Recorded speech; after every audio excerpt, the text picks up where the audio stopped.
సంవత్సరాల తరబడి ఎన్ని మందులు వాడినా మీ మోకాల నొప్పులు తగ్గట్లేదా? ప్రాణ పెయిన్ క్లినిక్ లో అత్యాధునిక చికిత్స. అంటే వాళ్ళందరూ చేసింది ఒకటే స్టేట్మెంట్, కేవలం పవిత్ర లోకేష్ నరేష్ గారిని ఆస్తుల కోసమే పెళ్లి చేసుకోవడానికి సిద్ధమయ్యారు కానీ ప్రేమ ఉండి కాదు. ఎవరు? పవిత్ర లోకేష్ గారు దీనికే సిద్ధమయ్యారు కానీ ఆస్తులు చూసి విజయ నిర్మల గారు సంపాదించిన ఈ సామ్రాజ్యం చూసి పెళ్లికి ఒప్పుకుంటున్నారు, ఆయనతో లివింగ్ టుగెదర్కి ఒప్పుకుంటున్నారు కానీ ప్రేమ ఉండి కాదు అని చెప్పేసి స్టేట్మెంట్స్ ఇచ్చారు కదా. ఏమో వాళ్ళకన్నా ఇంకా బాగా వాళ్ళకి తెలుసు అంటే వాళ్ళు చెప్పిందే ప్రాబబ్లీ ట్రూ ఏమో. వాళ్ళకి మీకు తెలిసి నాకు అసలు లేదండి. నాకు అది నేను మొన్న ఇంటర్వ్యూలో కూడా చెప్పాను. ఇప్పుడు ఆమె ఎలా ఉంటారు అసలు పవిత్ర లోకేష్ గారు మీతో? She's very good, very kind.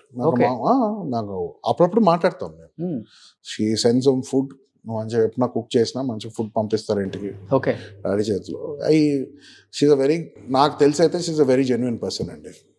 And ఎటువంటి మీరు చెప్పినట్టు ఈ స్టేట్మెంట్స్ లాగా అయితే నాకైతే అనిపించలేదు.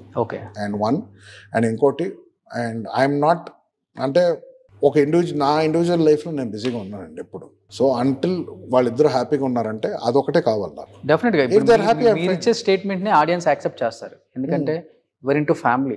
If they're happy, నాకు వాళ్ళ ఇప్పుడు సంతోషంగా ఉన్నారు, డాడ్ బాగున్నారు. ఇప్పుడు that final result is important.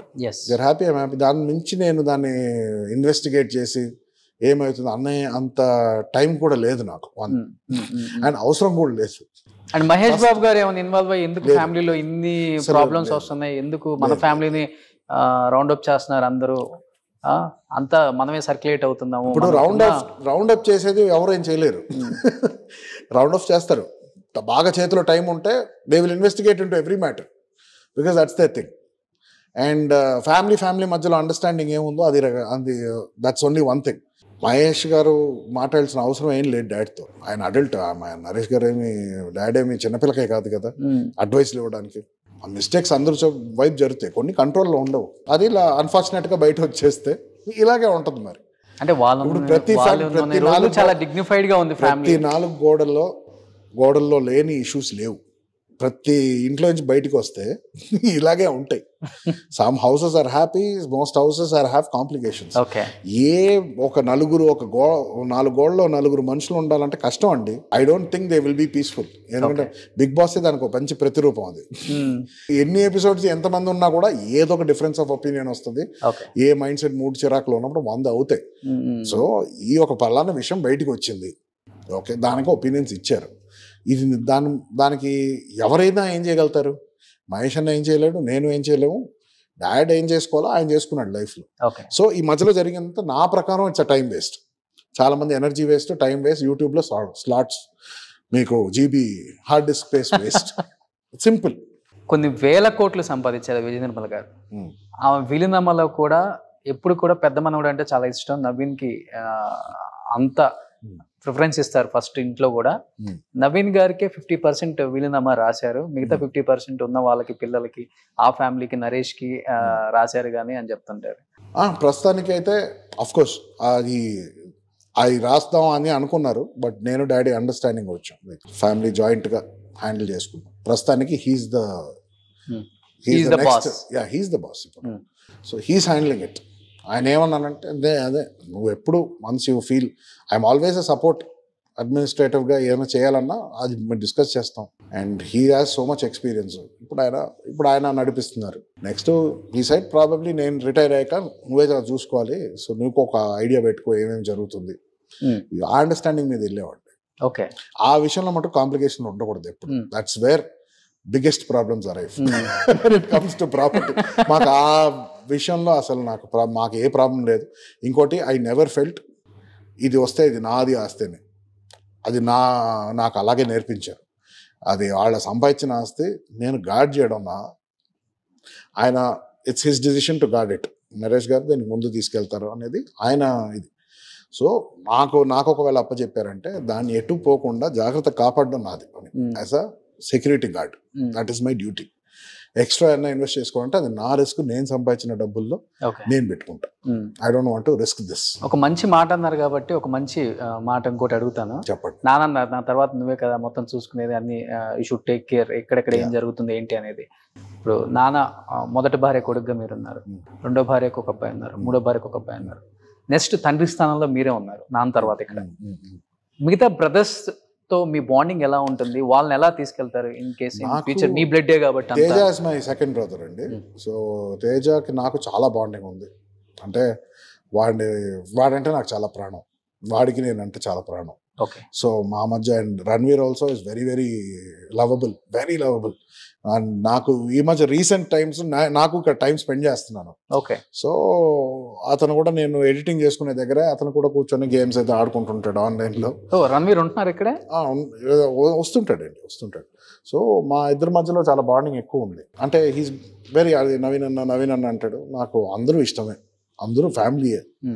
ఆఖరికి అది ఎవరు సన్ను ఫస్టా సెకండా థర్డ్ కాదు, అది పాపం ఒక మనిషి, అది వాళ్ళ తప్పు కాదు. అది వాళ్ళేం తప్పు చేయరు, వాళ్ళ ఫ్యామిలీ మన ఫ్యామిలీ మెంబర్స్. సో ఎంతైనా తమ్ముళ్ళే. కలుపుకొని వెళ్తారు 100% అండి. అదే, that is the best thing. ఎందుకు విడదీయాలి? అసలే మనల్ని నమ్మే జనాలు, మన నమ్మకం పెట్టే జనాలు చాలా మంది తక్కువ. We don't have much people to trust. ఉన్న దాంట్లో family is the only thing మన బలం. ఐ థింక్ అది కూడా మనం కలిసి లేకపోతే I don't think there is a point ఒక ఇంట్లో. మీరు ఒక మంచి మాట చెప్పారు కాబట్టి, ఎవరి దగ్గర నుంచి నేర్చుకున్నారు? నానమ్మ, కృష్ణ గారు, నరేష్ గారు. అంటే మన సామ్రాజ్యం ఇవాళ ఉండొచ్చు, రేపు పోవచ్చు. ఏం చెప్తుంటారు? అదే నానమ్మ అంటుంటారు. అదే డబ్బులు డిపెండ్ అయ్యి మన దగ్గర డబ్బులు ఉంది అని ఈ రోజు నువ్వు ఫీల్ అయిపోతే రేపు ఉండకపోవచ్చు. ఒక్క సెకండ్లో చాలా మంది రోడ్ల మీదకి వచ్చేస్తున్నారు. సో నువ్వు అక్కడి నుంచి నువ్వు అక్కడ స్టార్ట్ అవుతే నువ్వు ఏం చేస్తావు అని ఆలోచించి ఎప్పుడు. అండ్ డబ్బులు లేకపోయినా మనుషులు ఉంటేనే ఒకళ్ళకి బలం. ఆల్వేస్ ఈ లోకంలో మనుషులే ఉన్నారు, జంతువులు మనుషులు, మనము జంతువులే, మనుషులను మనం పిలుచుకుంటాం మనం అంతే. బట్ ఏంటంటే అది ఒకటేరా, ఈ ప్లానెట్ ఇట్స్ లోన్లీ ప్లానెట్. మన మనుషులు కాకపోతే ఇంకెవరు ఉంటారు మనకు డిపెండ్ అవ్వడానికి. సో ఎప్పుడు మనుషులు నిన్ను ప్రేమించేలాగా, ఎప్పుడు ఒక పాజిటివ్ నేచరు, ఎప్పుడు ఒక హ్యుమానిటీతోనే లైఫ్ని గెలుస్తావు. లేకపోతే డబ్బులు జస్ట్ పేపర్, గాలి వస్తే ఎగిరిపోద్ది, నిప్పు వస్తే కాలిపోద్ది. సో అది always that's the back of my mind. Super, great. ఎవరు చెప్తారు అట్లా? అంటే ఆమంతా చూశారు కాబట్టి. 100% అండి. ఆవిడ కష్టపడి వచ్చారు కాబట్టి తెలుసు, ఎవ్రీ రూపాయి ఆవిడ సంపాదించారు కాబట్టి తెలుసు. నేను అది 19 yearsకి నేర్చుకున్నా. ఎందుకంటే ఇంటి బయట వచ్చాక అప్పుడు అర్థమైంది ఎవరు నిజంగానే మనకు హెల్ప్ చేస్తారు, ఎవరు వెనకాలకి వెళ్ళిపోతారు. అక్కడ కొంతమంది ఫ్రెండ్స్ వాళ్ళు థ్యాంక్ గాడ్ నాకు వాళ్ళ ఇంట్లో ఫుడ్ తినడం కానీ ఇవి కొన్ని నాకు ఫుడ్ పెట్టారు నాకు. లేకపోతే ఐ యూస్ టు జస్ట్ నా ఎడిటింగ్ అప్పుడు చేసుకునేవాడిని యాడ్ ఫిలిమ్స్. వచ్చే పాకెట్ మనీలోనే మార్నింగ్ ఒక టీ తాగేవాడిని, దాని తర్వాత మధ్యాహ్నం ఒక సమోసా, నైట్ 2 చపాతీలు, స్వాగత్. సో ఇలా కొన్ని మంత్స్ ఉన్నానమాట. సో అప్పుడు అర్థమైంది నిజంగానే అంటే ఆకలి ఏంటని నా పరిస్థితులు నాకు తెలిసింది ఇంట్లో లేనప్పుడు. బట్ ఎన్నోసార్లు చాలా వీక్ మూమెంట్లో అబ్బో వెళ్ళిపోతాం, ఇంకా నాన్నమ్మ కాళ్ళ మీద పడిపోదాం, లేదు అమ్మో వెళ్తే మటుకు మళ్ళీ ఇంకొకసారి మనకు వాల్యూ రాదు, ఆఫ్టర్ ఎందుకు వాళ్ళు సాధించలేదా, మనం చేయలేమా. సో ఏముంది, ఆకలి వాళ్ళు ఉంటుంది, ఐఎమ్ స్టిల్ యంగ్, నేను బతకగలుగుతాను. That was one motivation. Thanks to some good friends. And Krishna Vamsi గారు నాకు ఒక టర్నింగ్ పాయింట్ వచ్చింది ఆ టైంలో. లేకపోతే తిరిగి వచ్చేవాడిని ఇంటికి, వచ్చి ఇంకా నేను ఎందుకు పనికిరానని చెప్పి అలాంటి ఒక ఇమేజ్ వచ్చేసేది. సో ఆ టైంకి ఆయన చూసి ఆయన గుర్తించడం, నాకు సినిమా రావడం was my turning point. So అప్పుడు ప్రౌడ్గా చెప్పుకోగలిగా, ఓకే నేను ఐ కెన్ సర్వైవ్. ఇంటి బయటికి వచ్చేసిన ఇవన్నీ లేకపోయినా I can come back on my own.